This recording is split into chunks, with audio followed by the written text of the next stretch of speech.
नमस्कार श्रोते हो, तुम्ही ऐकत आहात रेडिओ पुणेरी आवाज 107.8 FM आणि तुम्ही हा खेळ शब्दांचा या कविता व चारोळ्यांच्या शोमध्ये आहात. माझ्यासोबत म्हणजेच आर जे कैलाससोबत, ज्या शोने 5 वर्षाचा टप्पा पूर्ण केलेला आहे आणि सातत्यपूर्ण निरंतरपणे आपण या शोमध्ये सहभागी घेत आहात आणि आपण सहभागी होऊन या शोचं जे वैभव आहे ते आपण वाढवत आहात. आपण या शोमध्ये वेगवेगळे विषय देतो, वेगवेगळे शब्द देतो, वेगवेगळ्या चित्रांवर आपण लिहिण्यासाठी आपल्या जगभरातील मराठी साहित्यिकांना आमंत्रित करतो आणि आपले जगभरातील मराठी साहित्यिक जे आहेत ते वेगवेगळ्या विषयावर आपल्या रचना पाठवत असतात. त्या रचनेमधले भाव, भावना, शब्द अक्षरशः काळजाचा ठोका चुकवतात. कधी जगण्याला उभारी देतात, तर कधी जीवनाचे नवनवे अर्थ जे आहेत ते उलगडून सांगतात. आणि निश्चितच आपले सर्व श्रोते जे आहेत ते श्रोतेसुद्धा आतुरतेने आपल्या या सर्व साहित्यिक मान्यवरांचे शब्द ऐकण्यासाठी आतुर असतात. हा शो ज्याची जी संकल्पना होती ती काही तुमचे शब्द आणि काही माझे शब्द या अनुषंगानं आपण हा शो सुरू केलेला होता. आणि रेडिओ पुणेरी आवाज 107.8 FM आपण सातत्यानं या शोचं सादरीकरण करत आहोत. जेव्हा मी आपले शब्द वाचतो, ते सादर करतो, तेव्हा खरं सांगायचं तर मी सुद्धा तुमच्या शब्दांसोबत जगत असतो, कारण त्यातील भावभावनाच तेवढ्या सुंदर असतात. काही शब्दांनी तर अगदी एक जीवनाकडं पाहण्याचा दृष्टिकोन हा वेगळा बनवून टाकतो. जेव्हा माणूस नकारात्मकतेमध्ये असतो, जेव्हा माणूस निराश असतो, उदास असतो, त्यावेळी आपले हे शब्द त्या व्यक्तीला जगण्याची एक नवी उभारी देऊन जातात. कधी प्रेम, कधी विरह, कधी निसर्ग, कधी पाने फुले आणि एवढंच नाही तर समाजामध्ये घडणाऱ्या प्रत्येक घटनेचं प्रतिबिंब जे आहे ते आपल्या कवयित्रींच्या या शब्दाच्या माध्यमातून उमटत असतं. चुकीच्या गोष्टीवर प्रहार करणारे शब्द असो की एखाद्या चांगल्या घडलेल्या गोष्टीवर, घटनेवर प्रतिक्रिया देणारे आपले शब्द असो, ते निश्चितच अत्यंत अभिनंदनीय आणि सुंदर असे शब्द असतात. तर आजच्या शोची सुरुवात करूया नेहमीप्रमाणेच माझ्या एका चारोळीने, म्हणजेच चला तर मग ठाव घेऊया हळव्या मनांचा. चला तर मग ठाव घेऊया हळव्या मनांचा, आनंद घेऊया जीवनातल्या प्रत्येक क्षणात. चला तर मग ठाव घेऊया हळव्या मनांचा, आनंद घेऊया जीवनातल्या प्रत्येक क्षणांचा. काही तुमचे, काही माझे गुंफून शब्दमोती, काही तुमचे, काही माझे गुंफून शब्दमोती. सजवूया हा खेळ शब्दांचा, सजवूया हा खेळ शब्दांचा. तर अगदी या माझ्या चारोळीसारखं की आपण प्रत्येकाच्या हळव्या मनाचा आज ठाव घेणार आहोत. आपण जीवनातल्या प्रत्येक क्षणांचा आनंद घेण्याचा प्रयत्न करणार आहोत.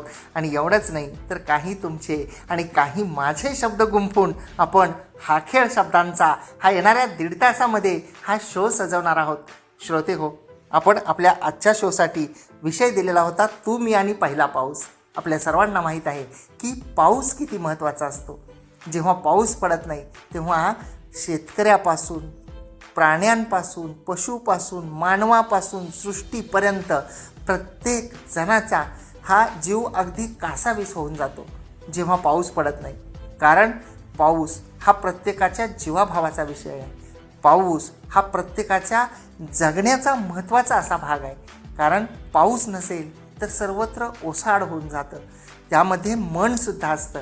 आणि जेव्हा पहिला पाऊस येतो तेव्हा मात्र सर्वत्र रोमॅन्टिक असं वातावरण होऊन जातं.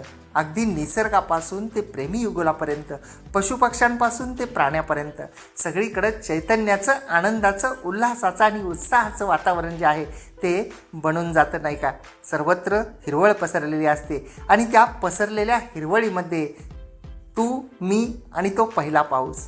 जेव्हा तो पहिला पाऊस येतो तेव्हा त्या पहिल्या पावसात भिजण्याचा मोह हा प्रत्येकाला होतो. आणि पहिल्या पावसात त्याच्यासोबत किंवा तिच्यासोबत भिजणं म्हणजे एक सुंदर आणि सुखद अशी आठवण असते.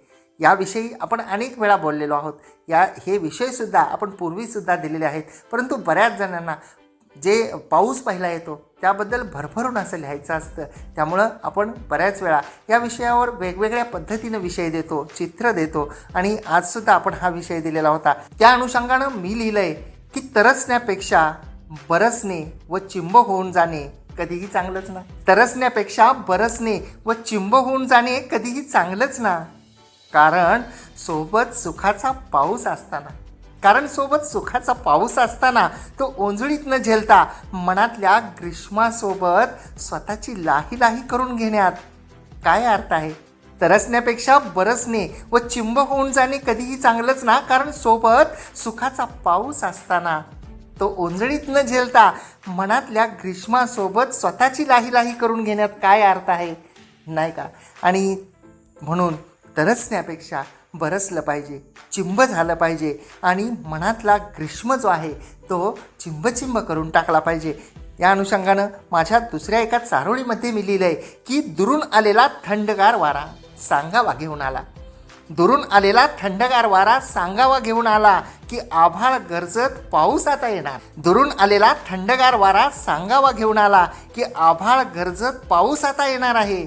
नी तो एकदा आला की मृदगंध सांगेल तुला. आपले मिलन लवकरच होणार आहे. तर ही माझी एक चारोळी होती श्रोते हो. आणि या माझ्या चारोळीनंतर आपण आपल्या आजच्या विषयाच्या अनुषंगानं पाठवलेल्या पुढच्या एका अप्रतिम आणि सुंदर अशा कवितेकडे वळतोय, जी आपल्याला पाठवलेली आहे प्राजक्ता अग्रेसर जोशी मॅडम यांनी जळगाव येथून. प्राजक्ता अग्रेसर जोशी मॅडम लिहित आहेत जळगाव येथून. तू मी आणि पहिला पाऊस या विषयाच्या अनुषंगानं मेघाच्या काळजीची सर या शीर्षकाखाली मॅडमनी लिहिलंय की पावसाची पहिली सर ओलावल्या मातीचा सुगंध. पावसाची पहिली सर ओलावल्या मातीचा सुगंध, पहिल्या भेटीचा दरवळ मनात कोंदलेले स्नेहबंध. वाह! पहिल्या भेटीचा दरवळ मनात कोंदलेले स्नेहबंध, रेंगाळती खोल डोहात दव प्राशिले ऋणानुबंध. रेंगाळती खोल डोहात दव प्राशिले ऋणानुबंध, मेघाच्या काळजीची सर आढळसे आत्मिक अनुबंध. वाह वाह!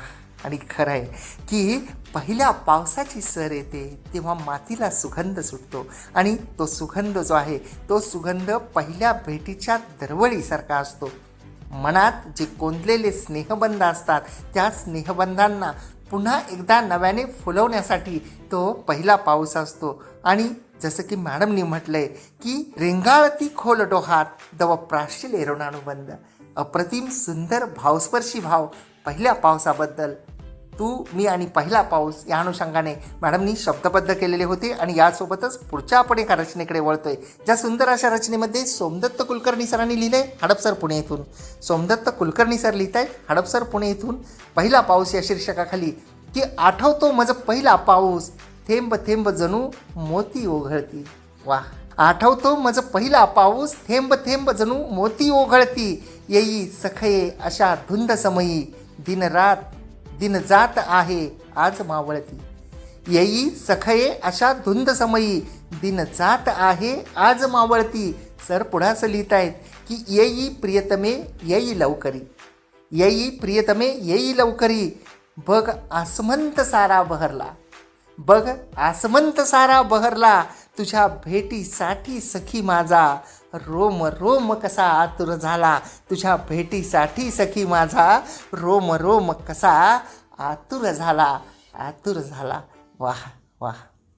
आणि खरं आहे की पहिला पाऊस जो अगदी मोत्यासारखा असतो, तर त्या थेंबांच्या मोत्यांना सरांनी अप्रतिमरित्या शब्दबद्ध केलेलं होतं. आणि अशा वेळी तू लवकर ये अशी आळवणी करून सरांनी लिहिलंय की तुझ्या भेटीसाठी सखी माझा रोम रोम कसा आतुर झाला. तर ती या पावसाची आठवण. आणि जेव्हा जेव्हा आभाळ दाटून येतं, जेव्हा जेव्हा पाऊस पडणार असतो, तेव्हा आठवणीसुद्धा मनामध्ये गर्दी करतात. आणि त्या सुंदर सुखद आठवणी जेव्हा मनामध्ये गर्दी करतात तेव्हा रोम रोम जो आहे तो आतुर होतो, अंगावर शहारा येतो. तर त्या अनुषंगाची सरांची ही अप्रतिम अशी रचना होती. आणि पुढच्या एका रचनेमध्ये महेश दुर्वे सरांनी लिहिलंय Neelsagar society Navghar road Tata colony Mulund पूर्व येथून.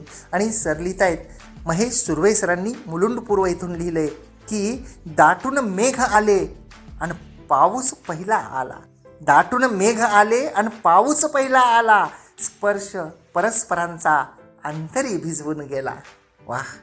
स्पर्श परस्परांचा अंतरी भिजवून गेला, भावना आतुरलेली परस्परांना कळली. भावना आतुरलेली परस्परांना कळली, जलधारांमध्ये आपली जोडीच विरघळली. जलधारांमध्ये आपली जोडीच विरघळली, जोडीच विरघळली. वाह वाह. आणि खरं आहे की मेघ दाटून आले, पहिला पाऊस आला, परस्परांना स्पर्श झाला आणि अंतरी भिजवून गेला. स्पर्श तो प्रेमाचा स्पर्श असतो, तो आश्वासक स्पर्श असतो, तो आधाराचा स्पर्श असतो, तो मी तुझ्या कायम सोबत आहे हे सांगणारा तो स्पर्श असतो. स्पर्शाला सुद्धा अनेक प्रकारच्या भाषा असतात. तो स्पर्श नेमका कशासाठी आहे हे जाणणं खूप महत्त्वाचं असतं. जेव्हा प्रेमाचा, आधाराचा, सोबतीचा स्पर्श असतो तेव्हा त्या स्पर्शामध्ये कोणत्याही प्रकारचा स्वार्थ नसतो.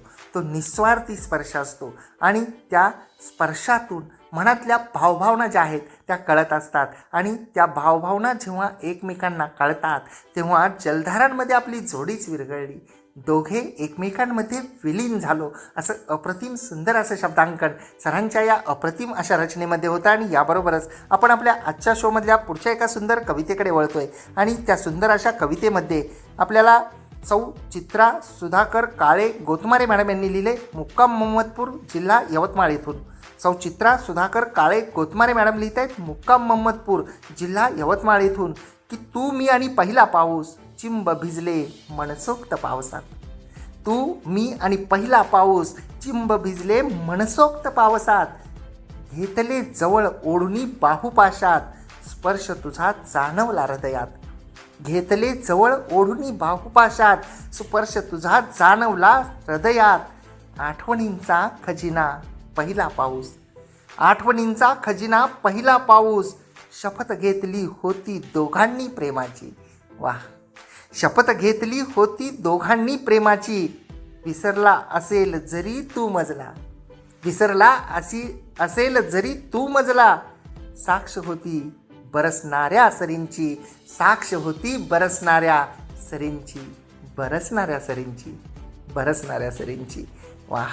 तू होता, मी होतो आणि त्यासोबतच पहिला पाऊससुद्धा होता.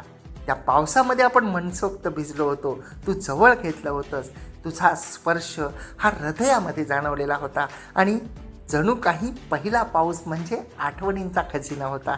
आणि दोघांनी त्या पहिल्या पावसामध्ये अजन्म सोबतीची शपथ घेतली होती, आणाभाका घेतल्या होत्या. तू विसरला असशील पण त्या बरसणाऱ्या सरी या साक्षीला आहेत आणि त्या सरींच्या साक्षीने घेतलेल्या शपथेला आजही मी तसाच कायम आहे, मी तशीच कायम आहे ही आठवण करून देणारी खूप अप्रतिम सुंदर भावस्पर्शी ही मॅडमची रचना होती. आणि या सुंदर अशा रचनेनंतर पुढच्या एका सुंदर चारोळीमध्ये शांभवी आर्या मॅडम यांनी नागपूर येथून लिहिलं आहे. शांभवी आर्या मॅडम लिहित आहेत, नागपूर येथून, आठवणीतील पहिला पाऊस या शीर्षकाखाली, की तू मी आणि पहिला पाऊस.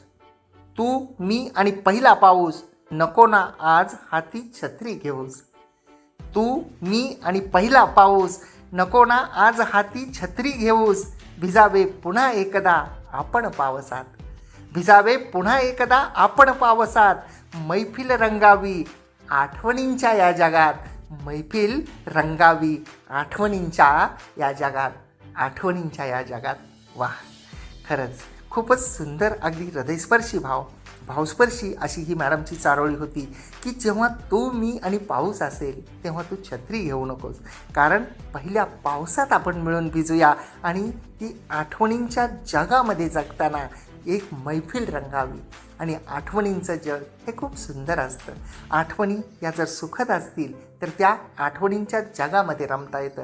आठवणी या दुःखद असतील तर त्या आठवणी आपण विसरण्याचा प्रयत्न करतो. आणि पहिल्या पावसात एकत्र भिजलेली आठवण ही कायम अविस्मरणीय अशी असते, नाही का?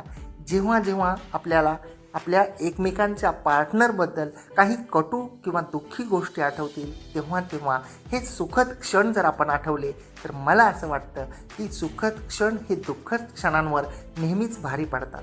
कारण सुखद क्षणांमध्ये तेवढी ताकद असते, सोबतीच्या जगलेल्या सुंदर क्षणांमध्ये तेवढी ताकद असते की ती लाखो कटू क्षणांवर भारी पडू शकते.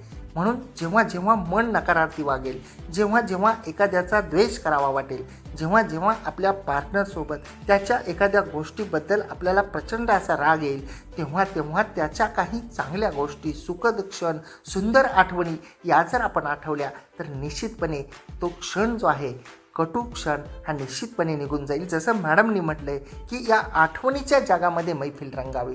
तर आठवणी या सुंदर करण्यासाठी, आठवणींच्या जगामधली मैफिल सजवण्यासाठी त्या क्षणांना सुंदर करता आलं पाहिजे, त्या प्रसंगाला आनंदी करता आलं पाहिजे. तर त्या आठवणी या सुखद आणि सुंदर होतील. आणि त्यामध्ये जर पहिल्या पावसातली आठवण असेल तर निश्चितच ती आठवण ही अविस्मरणीय अशी होऊन जाते, नाही का? आणि श्रोते हो, तुम्ही रेडिओ पुणेरी आवाज 107.8 FM ऐकत आहात आणि तुम्ही माझ्यासोबत म्हणजेच RJ कैलाससोबत आहात तुमच्या आवडीच्या शोमध्ये, म्हणजेच हा खेळ शब्दांचा या कविता व चारोळ्यांच्या शोमध्ये. आनंदी रहा, आनंद लुटा.